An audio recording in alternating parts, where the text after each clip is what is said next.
Yeah. Sebastian had a condition we call transposition of the great arteries, and the abnormality consists of inverted great arteries. If a baby doesn't have any holes between the two sides, so the right and the left heart, the child will be deeply blue and eventually will die from this condition unless we are able to create a hole after birth rapidly. And even then, in the optimal situation, you might not have enough time to be successful. So this would have been a high-risk delivery and a high-risk management of this baby right at birth.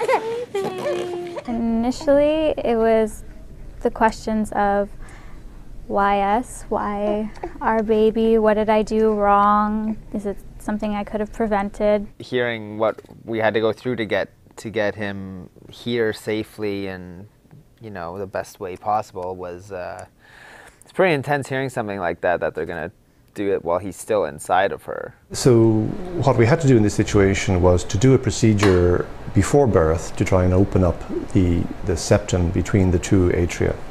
So initially we pass a needle under ultrasound guidance. We will pass a fine needle through the mum's tummy, into uterus, into the baby's chest and into the baby's heart. We will pass it through the wall between the two atria, and then over that, or through that needle, we'll pass a little catheter which carries a balloon. We will withdraw the needle out of the chamber, and then we will blow up the balloon, which makes a hole in the atrium, in the wall between the two chambers. And this allows the mixing of the blood. And then that takes away most of the urgency from the baby's point of view after birth. Hi, Booby. What's Dad doing? I think the actual surgery took about 15 or 20 minutes once we had everything set up. And to our best of our knowledge, this is the first time that this has been done in the world.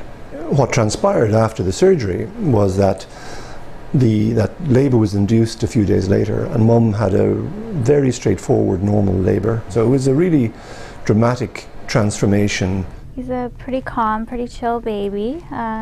He lets us know when he's not happy, which is really good. He's really good at doing that. Still has that very strong set of lungs that he was born with. You barely even know that anything had happened to him unless you take off his shirt and see his scars. Like, there's nothing, to me, other than when we have to give him his medicine, there's nothing that differentiates him from any other baby.